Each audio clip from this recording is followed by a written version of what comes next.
At Relentless Digital, we believe in breaking barriers and driving innovation. That's why we are extremely proud to sponsor the Power Women of the Trades podcast, supporting the voices and success of women in the home service industry. Together, we're creating a future where talent shines, regardless of gender, and diversity thrives. Join our journey at relentless-digital.com and always be relentless in your pursuit of excellence.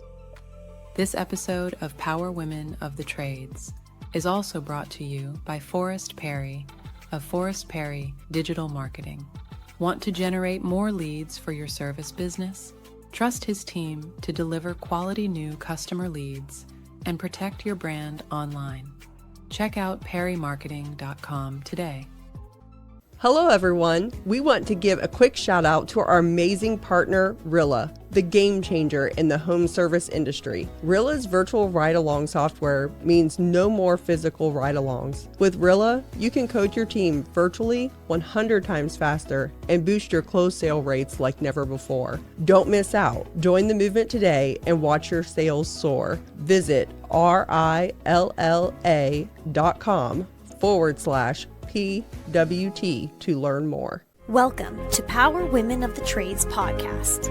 This show is all about breaking barriers and changing the game.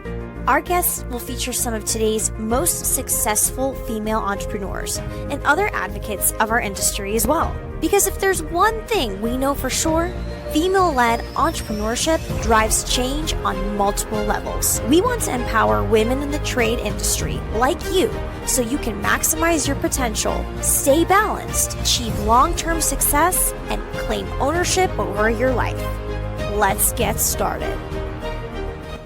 Welcome back to Power Women of the Trades with Cassie and Heather. Super excited today. We have been trying to get this lady on for quite a while, but she's hard to catch sometimes because she is here, there, she's all and over the place. Yeah. Here, there, and everywhere. I think there's a Dr. Seuss book about you, Colleen. So Colleen Keyworth is our guest today, and I know so much about you and probably still so little. So can't wait to dig into some of that stuff. But Colleen, who the heck are you? Oh, gee.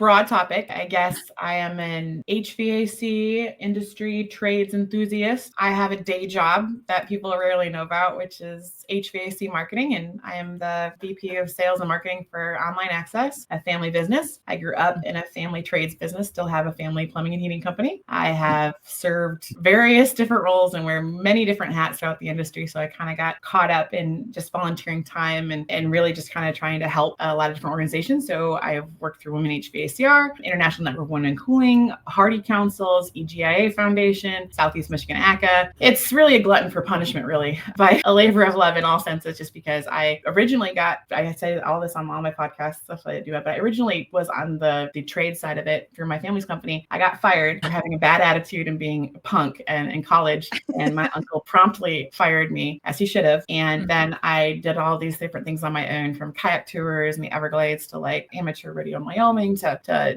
running around and doing wedding planning for 4 years. Like I did all sorts of, and my father offered me an opportunity to work in the marketing side, and I got to see really the national side of the industry. And I think that's what I kind of fell in love with, is meeting customers and people and businesses and going to the conferences and events, and doing all those different volunteer roles enabled me to learn from manufacturing to distribution to contracting and all the different vendors and everything that makes up everything we do. And I've just kind of been a glutton for punishment ever since then. So it cracks me up that you say I have a day job, because as anybody who knows Colleen, like, you are probably like, duh, you have a day job. But like, I think even myself for a long time didn't even consider what that was, because you are so involved with so many organizations, and you're not just like involved, you put yourself in the organization. Like you're active in as either a board member or some type of role within the company. But then on top of that, girl, I get tired when I see your Facebook sometimes.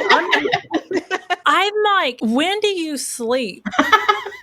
First off, I really think it's just AI, guys. Like, calm down. I'm not really anywhere. It's just AI. It's all, with technology these days. It just says I'm these places. Right. I think it looks crazier than it is. And I think that goes for anybody's Facebook, right? Yeah. So this is me backpedaling a little bit. And everybody's like, whatever, Colleen, you travel too much. But I don't post enough pictures of when I am home on the weekends in my comfort sweats, binging, below deck, and just absolutely unplugging with my husband and my dogs. And like when he's like, oh, we want to go out. And I was like, no, I do not want to go out whatsoever. We're eating in. We're not going anywhere. I'm not putting on makeup. I'm not doing my hair. I'm not getting up early. Like, it's just completely. I can relate to that too, though, because, my Facebook is just my highlights, right? Like I do intentionally show some low things because I think it's important to be real, anytime. And it's funny because any single time I share anything that's low, I'll get these comments of these people that'll say, you're spending too much time thinking about this. And I'm like, be so for real. Anybody would. If I make, just because I'm making a Facebook post, all I'm doing is trying to be relatable to real life and to my followers who are like in the trenches sometimes too. Like, this isn't just peaches and cream over here all the time. This is a real ass struggle and a lot of effort. And there are a lot of cool pieces. And I do show a lot of that, but also there's some really shitty ass shit sometimes. Right. And if I don't share that, am I being true to the people that I'm trying to mentor or help or who are looking up to me? But so I get that all the time with, how do you do it? I'm like, sometimes I really get into it and I'm like, honestly, I don't know. Well, I don't think we do know. We get really busy and you just do it. Yeah. And then when you have the downtime, you forget to post that there's something other than everything that we put on social media. I will say, though, of course, I've been doing this for almost 15 years, and there is a level of you have it down to a science. My spring and my fall for my business are slammed. It's trade shows, it's dealer meetings for distributors, it's speaking engagements, it is slammed industry events. And that's my season. But like teachers, we have the summer off. I mean, not that we're not working, don't get me wrong, but it's our slow season because everybody else is busy. So I have a reverse where people don't really think about that. And the other part about it is I get to see my family. I get to see you guys at events. I get to see all the different people that, even though we're all colleagues and we work together, there is a level when COVID happened, some of us were so desperate just to see each other because you realize you see these people more than some of your friends back home, and so we got together and we'd come up with trips and stuff like that, just because when you didn't have that, it was like you were missing something in your life. So well, I'll tell you, and Heather just is getting into the swing of things for the podcast. And whenever, it's kind of funny because when I asked her to be my new co-host, she was like, what's the time commitment? And I was like, LOL. So actually, that's a really big misconception because a lot of people think that a podcast is just it's a lot. Okay. Minimal 2 hours a week of recording, but then there's all kinds of other stuff behind the scenes. But then we go to these events, right? Well, Heather got to experience that this last fall. And then I came to Heather in January and I said, listen, hey, I need to take the spring off. Normally it's the spring events like the EGIA and all the other things that come up in the spring. I was like, I just need to take the spring off because I've been going so much. And this is the first time in 3 years that I just now, but on the other side of it, I have this major, yes, I have missed everything. I haven't seen my friends. They 100%, don't yes. this anymore. Every event I haven't gone to. So I cannot wait till the fall for those events again. But there's so much of that. I like talking about that with you right now too, because, people who are listening, and it's wild, the people who listen to this podcast, because to be honest with you, when Leslie and I, going back to Leslie and I, when we started the podcast, we really just thought our Facebook friends in the industry would listen. And we have listeners that we've never heard of their companies because they're not on social media like that. Or we have listeners that are just reach out to us all the time that I'm hey, so excited that you found us. Right. And those are the people that I want to talk to right now and say, if you're not going to some of these events, it doesn't matter what space you're in. There is an event for everybody. Okay. There is a women's conference, but there's a best practice conference. There's a distributor conference. There's all kinds. Go to something. Absolutely. Because you're going to meet That's somebody. the best part. That's when you meet the people that really impact your business or your life or personally. I know there's been so many guests that we've had on the podcast who have reached out to me, behind the scenes, and the connections that we make at these trade shows are so important because you never know what someone is going through or what someone needs help with. And we don't talk about all the low points like Cassie and you were saying, Colleen, we don't always talk about the low points, but everybody has those low points. And the bigger your network is, the more you have those resources to reach out to and, gain knowledge from, whether that's personally or professionally. I always have tried. Yeah. And they're behind the scenes, but like, I think that's like also people that understand the grind of what you're talking about. Like I can go home and my husband's always like, he's like, why don't you just tell me what's going on? I was like, because you don't understand the players or the cast or anybody. And he's like, I literally have to overhear you talking about it on the phone with one of your girlfriends before, I was like, I tried. But I was like, but you just don't react the same. You don't know the stuff. And like, sometimes I'll try to like explain something to someone like you're saying, and I'll be like, okay, I got to go back about 7 stories. Exactly. Let me try to give you the quicks and like through those to get to this story. And then through the 7 stories, I stop and find 3 more that are relevant to that story to get to this story. Because you got to understand the history first. Everything of it. But there's so many conferences out there. And I'll be honest with you, go to the conference, book the conference, go see the speakers, listen, and do not miss the hotel bar. Yeah. That's the hotel bar is where the magic happens. Even if you don't drink, there's a spot for you, and do not miss the hotel bar. There are $1 million deals happening in that bar. There are things happening. There are just friendships, and I wouldn't change those pieces. I would book conferences just to go to the bar. I would, I'm just kidding. That's not making me sound. That sounded really bad, but no, it's true. It's true though. Not just please. No, but there's so much there. There's so many people mingling. Those environments are a little bit, and again, I'm saying this as being with people who've been sober too. Like I'm saying, like this isn't a drunk fest. Okay. Maybe some of them are, but it's just a different environment than something so formal with a speaker and all of that. And you're getting, and the other piece of, if the conference provides lunch, go eat lunch and sit at a table with people you don't know. That's a rule. That's actually a rule I have with my team. So like we are not allowed to any event. And so like, I think something Heather said earlier I wanted to build on was another aspect of going to the public shows is when I'm able to bring other members of my team, I notice a huge difference because it's that aha moment of it clicks. This is not just this local bucket of people. This is bigger. They're real people. They're real customers. This is what the trade looks like. This is what the industry is. And there's just this different type of buy-in that you get when I bring team members to these events and they're like, they understand. And it absolutely. Huge. Leslie used to make fun of me and she still does, but she gets it now. She used to tell everyone that I travel with an entourage. And I do.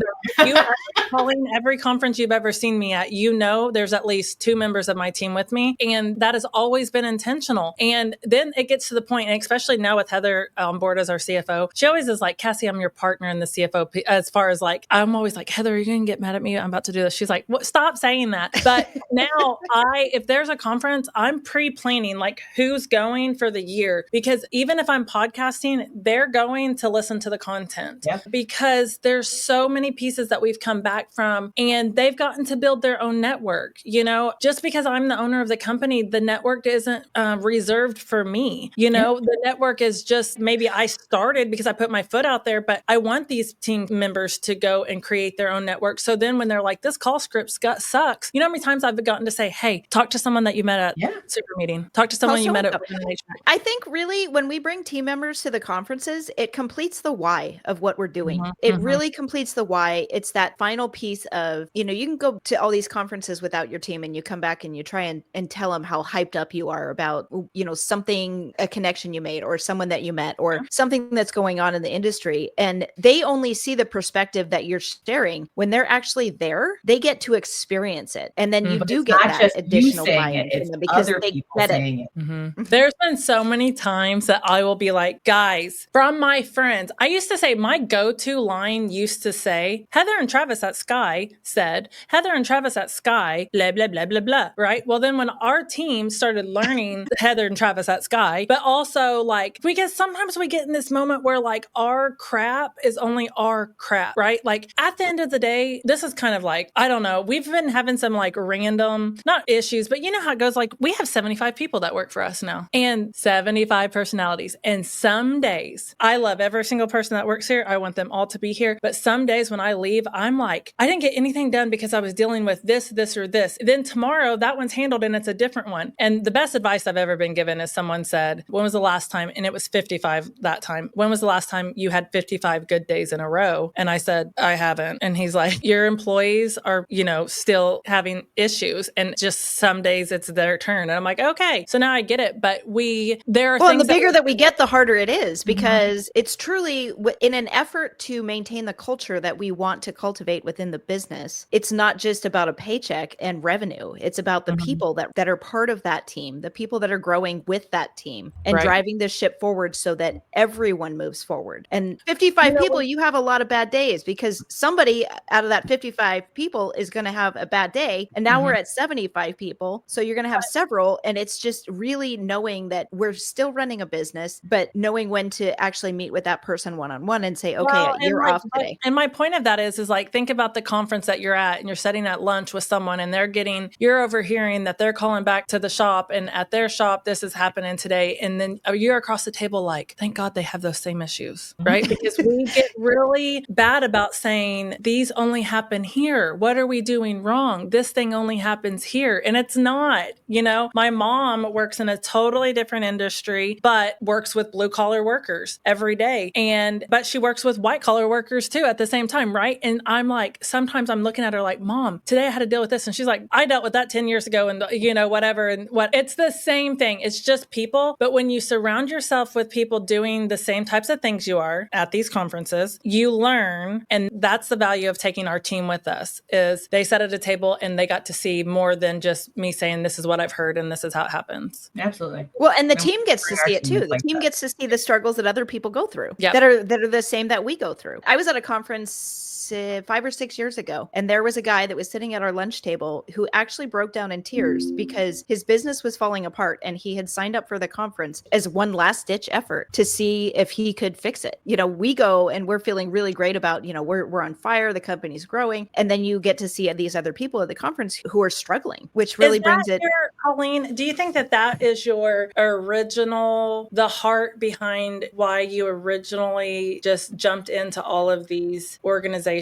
Because again, you're not just like, and I'm not trying to say that as like, I don't know, I hope you're taking this as a compliment. Like, you are not just I signed up for the $150 fee member of these organizations. You are active in these organizations. What do you think was your intention originally and now, and how has it evolved? Is that a loaded?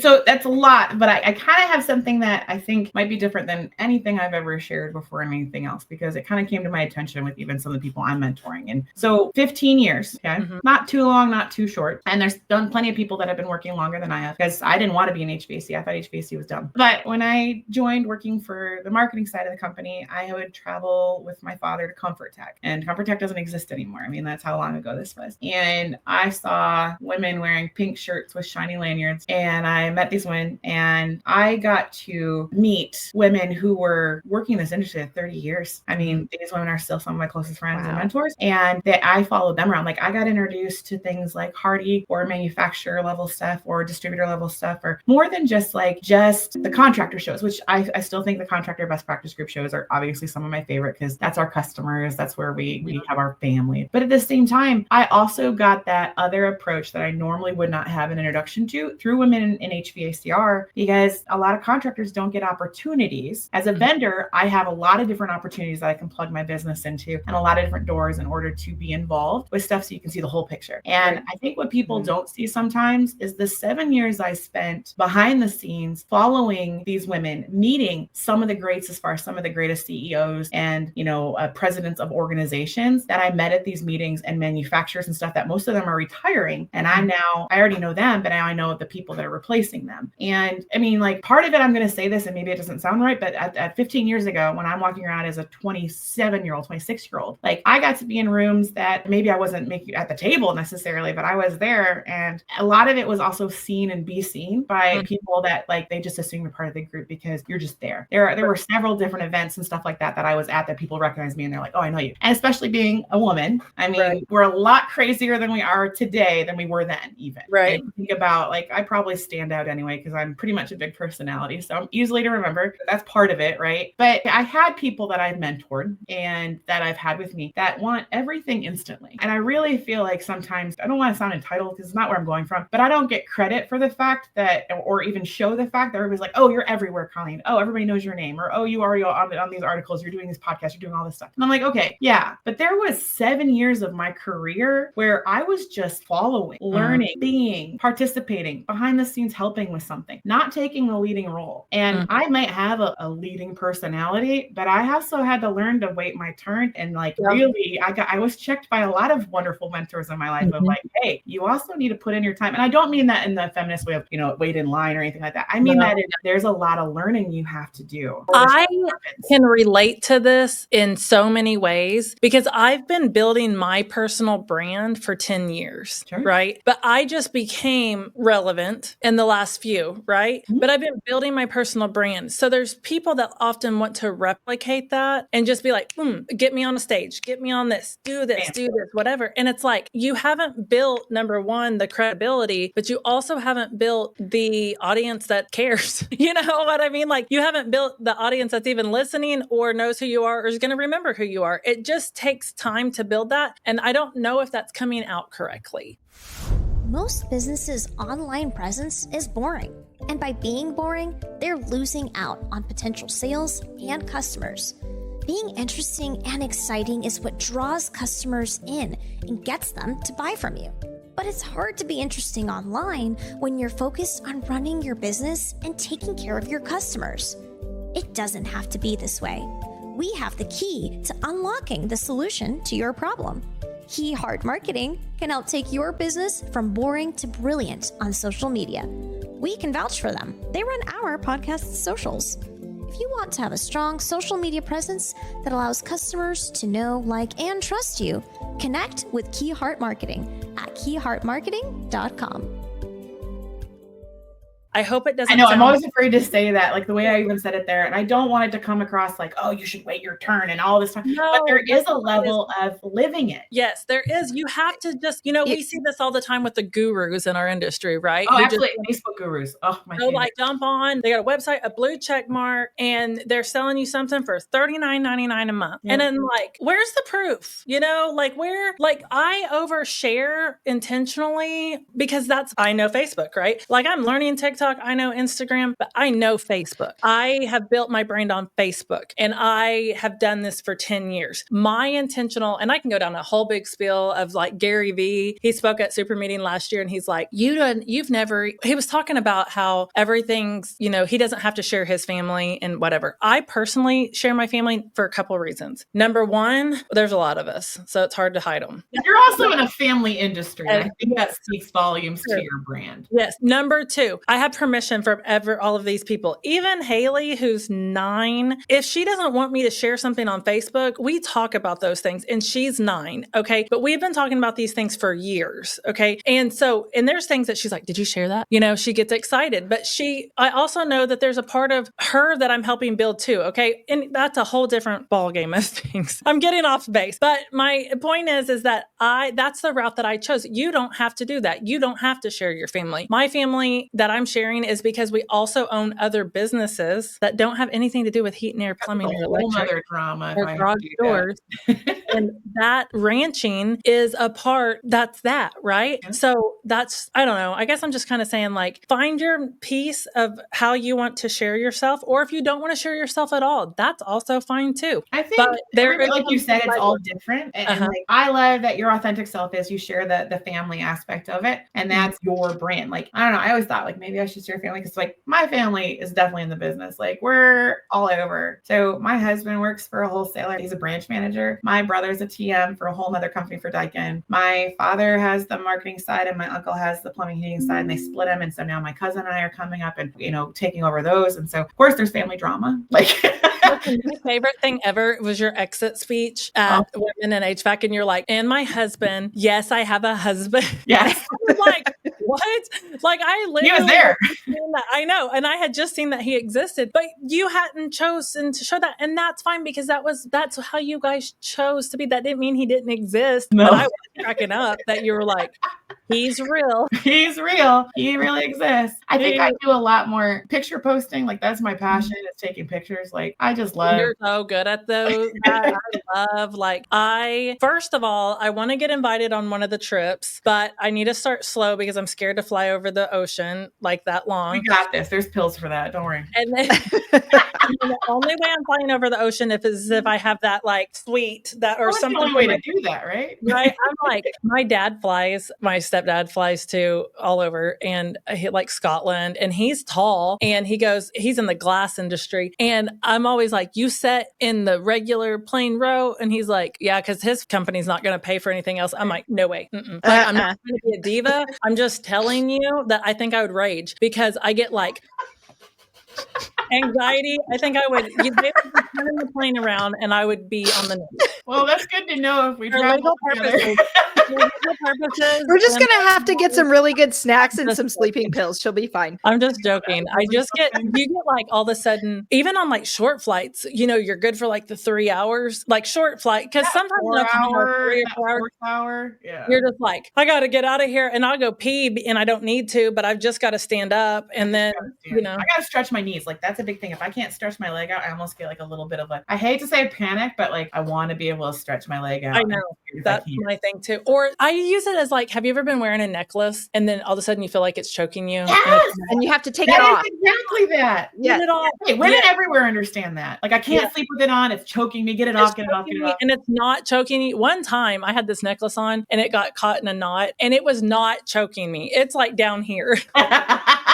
And I called my mom. She lives a mile away. And I was like, I need you to come here now. The kids can't get it off. Oscar's not home, and it's choking me, and I'm going to die. And she gets there and she's like, it is literally it's like a full panic. And so she's like trying, and I'm like, but just because I can't get it off. But it's the thought that you can't do it. I don't have control over doing it. That's me on a flight at that 4 hours when I'm like, all right, well, we're going to work on things like points and credit cards and how you can get that stuff then so that never happens. And I can save other people's lives. Are you a credit card point hacker? Oh, girl, the only other thing I would start is if you wanted to follow the Colleen Keyworth, like, and all of my other industry friends can atone this, as far as what I pack, what products I use, what things I get for suitcases, luggage, how I do my travel hacks. I am a Marriott ambassador. I have like the Amex card, all the lounges, how the points look, even the stuff that I did where you saw I was on the Emirates flight, they paid for the base, the UN paid for the base fare. And then after the UN paid for the base fare, I used my points to upgrade to the business class where I had the champagne and all that kind of stuff. First off, the UN is not paying for business class. Okay. They should, but no, they're not. So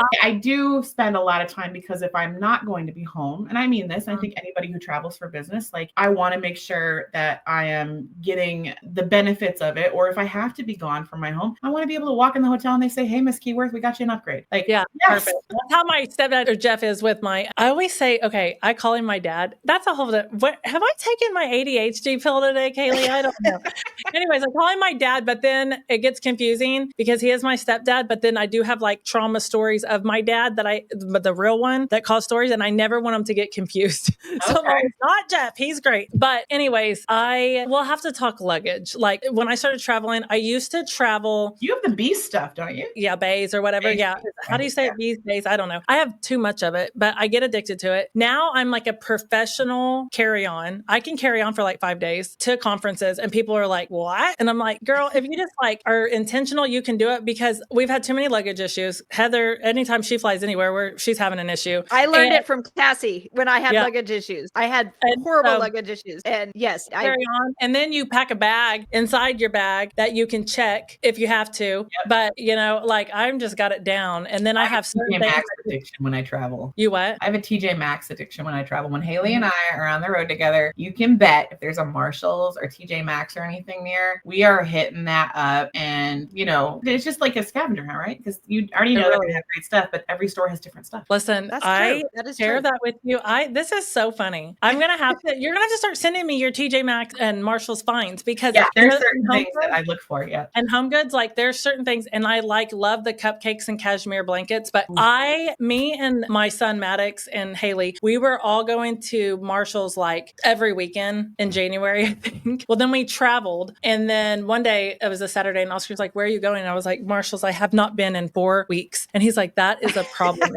First off, some people feel that way about Target. I don't have any shame in my game when it comes to Marshalls or TJ Maxx. Right? I mean, it's different every time everywhere you go. They have epic clearance, and some of the products I have to travel with, I'd rather get them like for nothing, because I do travel size stuff all the time. Yeah. I think that's where some of my travel crap addictions came from, because you could get the travel cubes and stuff, and they'd be like $6.99. And I'm like, sweet, $6.99 is basically free. It's 100%. you get to check out and like your $6.99s all added up. Well, the other side of it is like, I think for the amount of conferences and different engagements and speaking things is like my wardrobe has to be changing all the time. And like, I have a hard time. I wish I could be that girly that could wear the same outfit over and over again. There's certain staple pieces. And like, but at the same time, I think it's different for guys. Like I always make fun of this. Like I could pack for any guy in our industry. Like right now, I could just list off everything they have in that stupid carry-on of theirs and how long it takes them to get ready. On-code shoes, a slack, a polo. A belt that reverses to brown or black. I have a workout shirt, maybe one pair of gym shorts and like 2 pairs of shoes. Okay, fine. That's great. Maybe you have your body, but like, and then they make fun of us for our luggage. And I'm like, you know, it's not even the same. Like I could have a couple logoed pieces. Sure. I could be the sporty girl that wears a pullover all day long with leggings and be like at my booth. But I just, you also get to the point where you also have to elevate from that a little bit too, especially if you're on stage, especially if you're doing stuff that's lasers, that's pants. And I wish I was better at the carry-on thing. I can do it if I have to. But sometimes like my horrible thing is that I wake up some days and I'm like, the outfit that I plan to wear that day, if I'm not feeling it, I will freak out. Like if I don't have another option. So I agree with you because especially like super meeting is a big one because we're next to our members and we try, like it's a requirement at our company. If you go to a super meeting, you're required, like I don't let them wear jeans, holy jeans, stuff like that, whatever. And so super meeting, sometimes if I'm like, okay, mentally, I'm going to take a full size suitcase, then I'm going to pack enough clothes for me and you and Heather for 12 weeks. That's true though. I mean, look at what happened at super meeting this year. Kelly's suitcase didn't make it. And so we were, I'm like that at HR and Hardy. Those two are really big ones. Women HVACR probably too, because you have a lot of theme nights. So like that gets into it. So different meetings, different things. Like I can get away with dealer meeting stuff of the basic, whatever. But if I don't have an option or like a secondary option, if I'm not feeling it, I feel like I have to run to TJ Maxx right now and find something. Oh my God. Okay, listen, I love this episode, honestly, but this is so relatable. So Women in HVAC conference, we are getting prepared. It's in Dallas. We're driving. Okay. So that's a first problem because since we're now driving to Dallas, you don't have to check a bag. I took I took 6 I hate that I just shove things in a bag. I took 6 pairs of boots. When in the freaking heck did I on for 3 nights? So, but I had options. Okay. Well, halfway down there, I have this panic attack because I had missed one of the theme nights. Okay. I knew everything, but I had missed one of the themes of the blue and white night or whatever. So Amazon's a I remember thing, this. people. Amazon, and especially Amazon in Dallas, you can same day deliver stuff. So when I got to the hotel, I had 6 dresses waiting on me. Yes, you did. And then one dress that got abandoned there. I think you told me this in the van. And then one dress got abandoned there because it showed up late and I just had to take the L on that one. And then everyone I didn't even know that because you had me pick one up and ship it back to Amazon. She shipped it from Oregon. And then I start talking to everyone and they're like, oh, I don't know. So then I had a full like wardrobe fitting in my room I had dresses for everybody. If you don't have one, I got it. I even got 6 pairs of cowboy boots. So early on, there were certain products I don't travel without. They're just like my hacks, right? So everybody has like, if you're out late, what are the things that, because you have to get ready in the morning. A guy can get up like most everything. First off, here is my plea. Conference people, can we not start at 7 a.m? We just not. I don't care what time zone you're on. It's just not fun. And most of us have to get our businesses off the ground. We have calls into work. We're still up. We're doing stuff. But we don't want to rush down to make a breakfast for 2 seconds just to make the opening keynote. Like maybe we start, I say 8:30. Let's do 8:30. Like I'll even compromise. Like if there's a lot of content. But I hate that because that means I'm getting up at 6. And I know all the other women out there are because we have to do our hair. We have to get ready. And the guys are rolling out like, I don't know, 6:30, 6:50.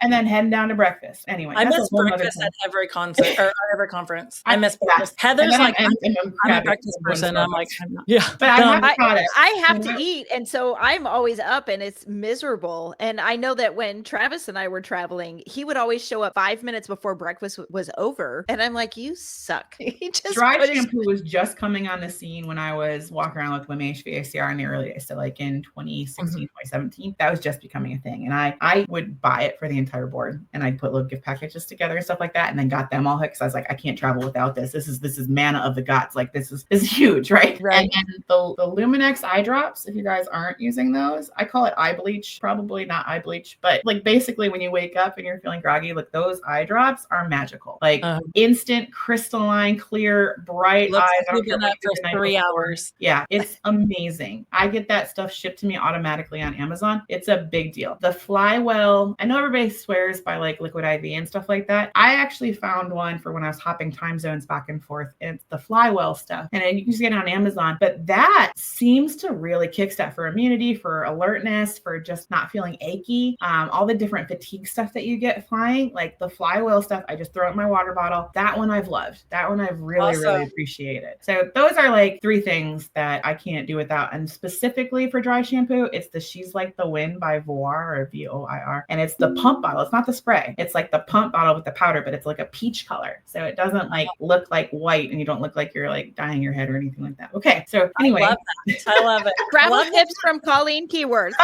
Yes. As someone, she is on an airplane 1 million times a year. So this is great tips. Okay. Colleen, you have such a resume, you've built so many things that you should be so proud of. I just can't even, this has been a really fun podcast and we really haven't even gotten into the gnat's butt of everything that you do. Right. And so I would encourage anyone listening, and if you don't know Colleen, you need to meet her. You need to hear about what she's doing. Before we wrap up though, wanted you to tell us about the newest thing that you're doing, the International Women. We got time? No, I can wrap up. I got time, but you got time. Yeah, I'm fine. No, so NWIC, the International Network of Women in Cooling. So it started roughly in 2022, 2023. And so I was the first president for the first 2 years. I am now the immediate past president of the organization. So while I was also rolling off of Women HVACR, I was also rolling into NWIC, and it was just transitioning from one to the other. And it was kind of crazy because there was a lot of travel, a lot of different events, and a lot to learn, especially from the industry from an international view, was just absolutely eye-opening. So NWIC's whole purpose, it is a network of organizations and women all across the world in different countries from different backgrounds, whose sole mission is to help countries that don't have women's organizations for the trades start their own and be able to give them a network of people to pull in. So there's so many different areas of the world where they don't even have options to be in the trades, whether it be from a supporting role, like any of the stuff we're doing, or even from like a technical aspect of it. And so its whole focus is doing that and like taking blueprints of organizations like Women HVACR and saying, hey, here are some of just the fundamentals that you need to know and you need to apply to your own country, but here's some resources to get started and what this looks like. And even if it's as simple as starting a Facebook group, which is something when we started working in Trinidad and Tobago, and we met with a whole bunch of women all across the islands, like talking like Jamaica, and they were coming from Trinidad, Tobago, St. Martin's, like all of them. So like all the islands down there, they have obviously a huge need for HVAC. They're getting crap equipment from China because it's a race to the bottom for price. It is not designed for the weather and the demand. So they have ductless units coming in from just unknown sources that are like Chinese manufacturing companies. These women are in the business and in the trade as technicians because of their dad. And their dad brought them in and believed in them. And they're maybe represent 2 women on the entire island who are doing HVAC, maybe. And then they're also having to take this crap equipment that they're getting and actually modify it so that it actually gets installed correctly, can keep up with the humidity and the heat and everything that it's not designed to do. And they have 0 resources, 0 tool sponsors or anything like that, no trade shows, no network. And so when we got together through the UN, they had a group down there that they were for UNEP. And then they just kind of met for the first time. It was like, I think it was like 20 of them in a room. And I was like, first and foremost, start a Facebook group, talk to each other, share photos, send encouragement. You guys are doing the same thing and you have each other to pull on. And it's going to help if you get pictures and stuff like that. Cause that's what, of course, manufacturers are going to look for, is some of that photo evidence and to give you support and do advertising. So that's one example of like one of the many things we did. I'm rolling off, but I'm still kind of in an advisory role right now for the current president, which is Ina Colombo, and then the president-elect, so it's kind of like still part of the secretariat, but also rolling into my next thing, which is actually kind of spending more time on online access, my day job. So that thing, that thing that you do once in a while. So that's a really big part of it too. And there's a lot more demands as we're transitioning a lot of stuff here and we're growing. And it has been something where I'm like, okay, I also need to be in the business, that type of thing. So it's all kind of working out. I'm heading out to Milan this June for an event over there again, and I'll probably end in Paris for a week. I'm bringing Carol Longacre with me. So Carol's joining me. Milan. So but I used all of my ambassador points for Marriott for all of places we're staying, except for one. We got an Airbnb on the coast in Italy for at least one of the days. But I'll be at the conference for a couple of days, and there's an event in Paris I'm going to be at. But in between that, we're going to take some girl time and then, come back. But it's definitely a blessing. All of it's with points. Like, I don't get paid for all of the gigs. So I do want to, like, not everything is like, oh, they're just going to pay you to come. There are a lot of that I have, but a lot of it is really just a lot of the points and stuff like that I have accumulated that help. And I don't have any kids, so it's just Rob and I. So I guess what's the term? DINKs, dual income, no children. So it does give me a lot of other flexibilities that I know a lot of my friends don't have. Yeah, for sure. For sure. I think it's awesome. I love getting to like live vicariously through you on some of the things that you have done and inspired me to hopefully do for myself one day. So once you rip the Band-Aid off of like flying overseas, Cassie, you'll be unstoppable. Be like, oh, we can just hop over there. It's not as hard as I thought. Yeah. I had not been anywhere, just so you know, prior to the role with NWIC. I had been to Mexico and Canada and the islands, on a cruise or anything like that. I had not been to Europe. I had not been to Asia. I had not been to Dubai, anything like that. I did 12 countries in 2 years, roughly. It was nuts. But you realize how close everything is too. And I'm going to be able to Monaco, which I haven't done before now. Like, just different things. I like to check it off and say, okay, I've been You realize, Colleen, now we need to fasten our seatbelts because Cassie's going to start being an international traveler. There you go. Be going all over. There's always like, Cassie, you move quick. And I'm like, I know. And I think I warned her first. I move quick. She's like, I've seen it. So I just pack my suitcase and I just go where she tells me. Like, okay, we're going. Awesome. Well, Colleen, we'll make sure to share in the show notes how to contact you and get a hold of you, especially for online access and for all the marketing. If you want to learn more about women in the trades or just amazing mentor in the space, you should definitely follow Colleen. And thank you so much for being on the show. Thank you guys so much for having me. Thank you so much, Colleen. Love talking to you. Has been Power Women of the Trades. Like what you hear so far? Leave us a review at Apple and make sure to listen to our other episodes wherever you enjoy listening to your podcasts. Thanks for listening, and we'll catch you on the next one.